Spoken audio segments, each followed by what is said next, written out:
ladies and gentlemen. You're watching Rush Hour with me, Sumita Karir. Over the next 30 minutes, we'll be taking you through the top stories that are making news right now. And let's then begin with a top story on Rush Hour. Well, the Prime Minister is headed to Paris today to co-chair the Artificial Intelligence Action Summit, along with French President Emmanuel Macron. In fact, the summit is expected to build a foundation for AI applications for the needs of the Global South, and other key deals and bilateral discussions will also be on the agenda. Remember, after finishing this trip, the Prime Minister will then head to the United States to meet with Donald Trump. Before leaving, he said, and I quote, "We are committed to a mutually beneficial and trusted partnership. We will work together for the welfare of our people and towards global peace, prosperity and security." And ladies and gentlemen, after that Artificial Intelligence Summit is concluded, like I said, the Prime Minister will leave for his first meeting with Donald Trump and his administration in the second term. So what are going to be some of the key priorities and, of course, some thorny issues? To discuss those and more, I'm now joined by Ashok Sajjanar, former ambassador. Thank you very much, Ambassador, as always, for joining us here on ET Now. Thank you very much, Smita. Thank you.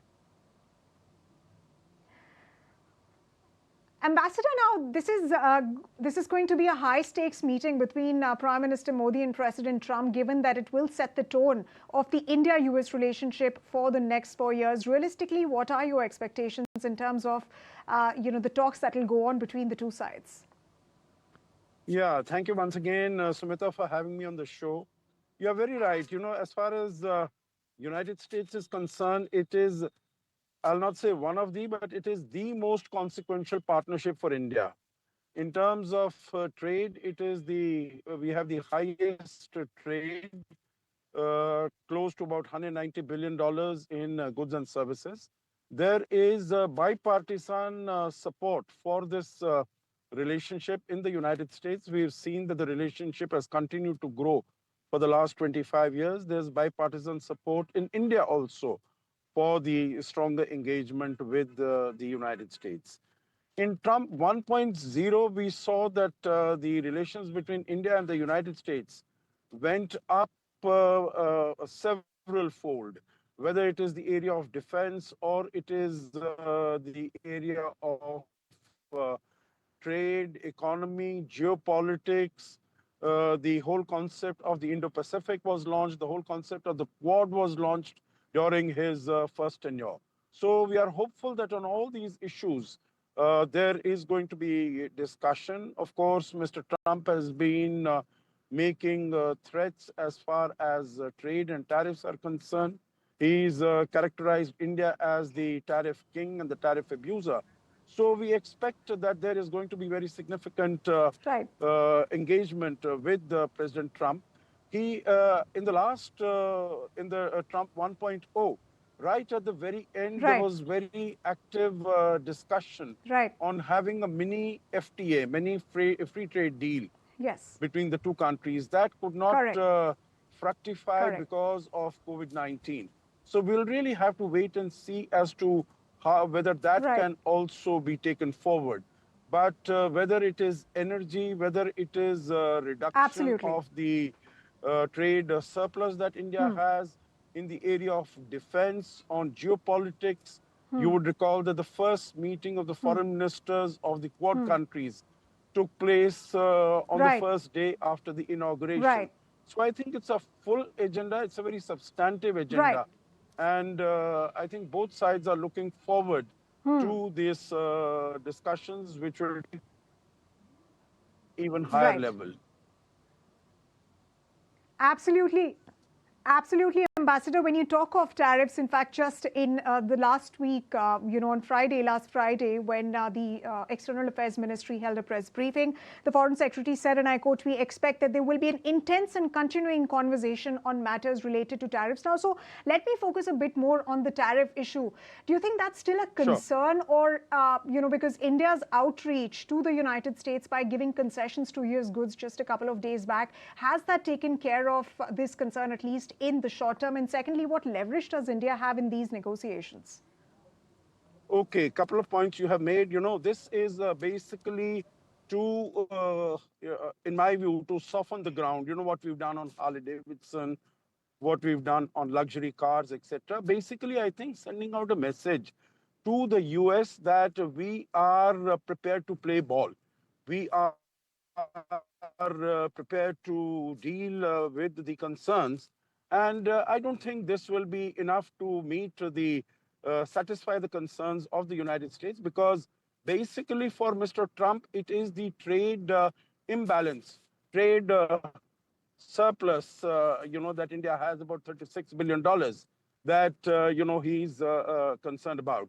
So I think we'll really have to talk about what are the other elements. And I think there have been lots of discussions that have been going on in India between the Ministry of Petroleum and Natural Gas, between the oil companies, as to what additional quantities of oil and gas, LNG, etc., we can import from the United States. Now, of course, we see that there are some Right. problems in terms of getting additional energy from Russia at discounted prices.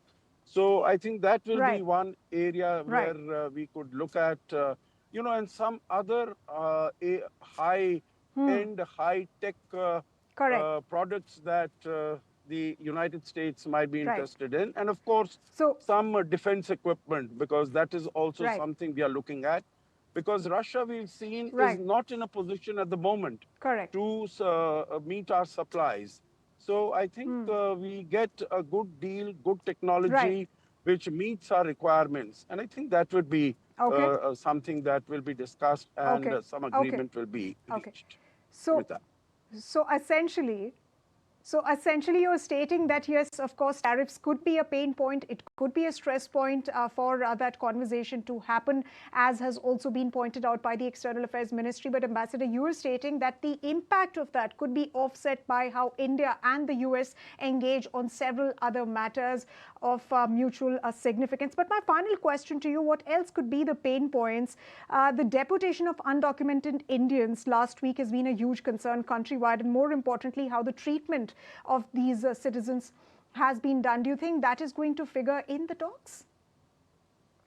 Legal migrants are concerned, I think that in principle, we have already mentioned that India is not in support of sending out Yes. illegal migrants, or those, supporting those who are staying illegally in the United States, or for that matter, any country. So wherever they might be, we would be, Right. happy to bring them back, as long as it is proved beyond doubt that they are Indian citizens. But we would also like that they should be sent back with dignity, and not the sort of treatment that was meted out to them. I don't think that, in my view, Sumita, is going to be an issue that is going to be discussed, the exact nitty-gritty of these deportation at the level of the Prime Minister, Right. but at the level of the minister, along with his counterpart, with home security Okay. people, and others, who might be Okay. involved with this whole process. But yes, Right. about the Right. H-1B visas, and the delays that are taking Correct. place, 400 days, which the External Affairs Minister, which does not, serve our relationship well. Also, in terms of, increasing the numbers, and the Right. streamlining Correct. of Correct. the H-1B visas. So I think there are so many Absolutely. areas of cooperation. And then we are Right. also looking forward to welcoming Mr. Trump to India for the, for the Quad Summit that is to Absolutely, take for the place in Quad India in the Summit. coming months. So I think Yes. definitely geopolitics and Quad Yes. Summit will be another area of discussion between the two leaders. Right. Right. So lots to look forward to and lots of discussion points. Thank you very much, Ambassador Sajjanar, for joining us here on ET Now. Ladies and